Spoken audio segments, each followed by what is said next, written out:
Good morning. So this morning I'm busy doing my thing, and I'm sitting here, and I'm just reminded that every day the Lord comes through. Every day the Lord pitches up and gives me something that I feel in my heart and in my mind and in my spirit that I need to share, that I need to talk about. And in that this morning I'm just reminded of how faithful God is, his level of faithfulness. And in that I'm sitting here, I'm thinking, I'm like, yes, are we good stewards? Am I a good steward? Am I responsible with what? Am I accountable for what God has told me to do, what He's asking me to do, and just the normal everyday things that we are supposed to do? Am I? And as I'm thinking about this, I thought of the story in Matthew 25. It's called the parable of the talents, and it goes about a man who had to go on a business trip. And before he left, he had three servants, and to the one he gave 5 talents, and to one he gave 2 talents, and to the one he gave 1 talent, and then he left. And while he was gone, 2 of these guys went out and they got working, and whatever the case may be, and they actually doubled it. So the guy who had 5 got 10, and the 2 guy had 4, and the one that only got 1 talent didn't do that much. He went and buried it in the ground. He says the Bible, he dug a hole in the ground and he buried it. So when the owner and the business guy returned, his servants came back to him, and the guy who had 5 said, "Lord, you entrusted 5 talents to me when you left, and while you were gone, I got cracking. I hit the grindstone. I toiled. I worked. I put in the effort. I was a faithful steward with what you have given me, and I made some profit. So here is your 5 that you gave me, and there's the 5 I made profit." And the Bible says, he said to him here, "Well done, good and faithful servant. You have been faithful over a few things. I will make you a ruler over many things. Enter into the joy of the Lord." Look at the praise this guy's getting, for not having to have a policeman around him to watch him. He's just put in the effort. And the guy that had 2 talents did exactly the same. He put in the effort. He came back and he said, "Master, Lord, here's your chelkie, or your talent that you gave me, that you entrusted to me. I put in the effort. I worked, excuse me, I made profit.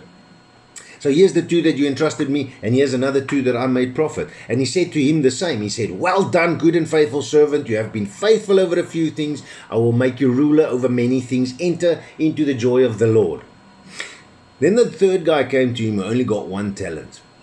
And he actually said to him, he said, "Lord, I know you're a hard man. I know that you reap where you didn't sow, that you gather where you did not scatter seed. And because I was afraid, I went and hid your talent in the ground. And look, here is your talent back."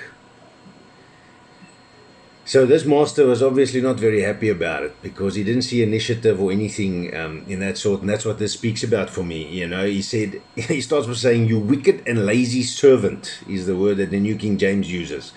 And that's harsh words. So he says, "You knew that I reaped where I have not sown. You know that I gather where I have not scattered seed. So what could you have done?" Now he gives him an example. He says, "So you ought to have deposited my money with the bankers, and with my coming, I would have received back my own with interest." So do something with it. So he took it away from it, and he gave it to the guy who had 10 talents. And the Bible here says, "For everyone who has, more will be given, and he will have abundance. But from him who does not have, even the little that he has will be taken away. And he cast out the unprofitable servant into the outer darkness, and there will be weeping and gnashing of teeth." So he took away the little bit this guy had. It's so important that we become faithful, that we are responsible, that we do the right thing, that we do what we are supposed to do. It's one thing to start walking in the path that the Lord has for you. Isaiah 55:11 again hit me this morning, where it says, "My words will not return to me void. It will set out what I have spoken." It will do what I told it to do. The Lord's plan for your life, my friend, will come to pass. It will, it must, it has to. Everything you're going through is equipment along the way. But keep pushing at it, keep fighting it, keep going at it. Luke 16, also again here says, "Whoever can be trusted with very little can also be trusted with much. And whoever is dishonest with very little will also be dishonest with much. So if you have not been trustworthy, this is Luke 16, verse 10 to 13. So if you have not been trustworthy in handling worldly wealth, listen to this, in worldly wealth, who will entrust you with true riches? So how can God trust you with proper, true things? You know, if you can't be faithful with the things that technically doesn't matter, because the Bible says the things of this world doesn't matter. Apart from the fact that the Bible says money is the least in the kingdom of heaven. And then he also says, if you have not been trustworthy with someone else's property, who will give you a property of your own? You see this? It tells you to be faithful with somebody else's. Be trustworthy with somebody else's stuff that doesn't belong to you. So it doesn't matter where it gets damaged, because it's not on cost to you. But look how it speaks here. It says, be of somebody else, and then, you know, it'll come to you. And then verse 13 is an important one that hits on other levels sometimes, because it also here says, no one can serve two masters. Either you will hate the one and love the other, or you will be devoted to one and despise the other. So there's no middle ground. There's not, I like this one and I like this one more. How we like to, I would say, lie to ourselves in these instances. Because it clearly states here, it's not like and like more. You can't like and like more. You either devoted and despise, you either love and you hate. You can't serve two masters. And it ends off that verse by saying you cannot serve both God and money. James 4:17. We've had it the other day, I think. But it's so nice that this adds in so well here, because he says, if anyone then knows the good they ought to do, if they don't do it, it is sin for them. How direct is this? If you know what's the right thing to do and you don't do it. Yesterday, I remember I spoke, one of the verses is, don't tell a guy, go away and come back later and then I'll help you, if you can help now. It actually ties into this, because this tells you if you do that, it's a sin. But if you know what, it's the right thing to do. That's the important part over here. Deuteronomy 6:18 also says, you shall do what is right and good in the sight of the Lord, that it may be well with you, and that you may go in and possess the good land for which the Lord swore to give to your fathers. So you shall do what is right and good in the sight of the Lord. Remember, the Lord sees everything, so you should always do good and right, right? So it's so important, my friends, that we pitch up, that we work, we put in the time, we put in the effort.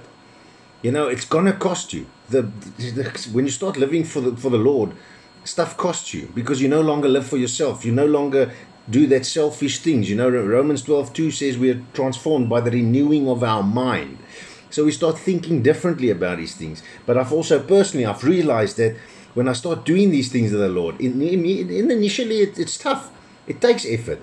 But it turns, I said to somebody yesterday, it turns from duty to devotion.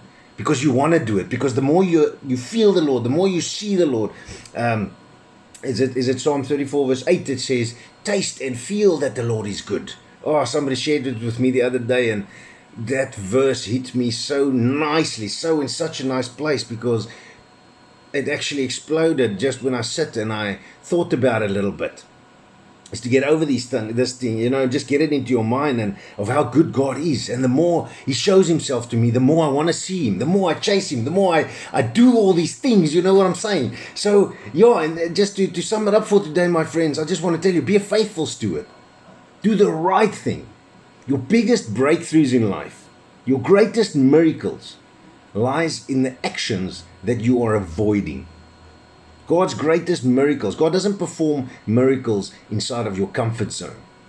Your greatest miracles, your biggest breakthroughs lies in the actions that you are avoiding. So I want to leave you with, be faithful like Jesus was faithful. Be faithful like God is faithful.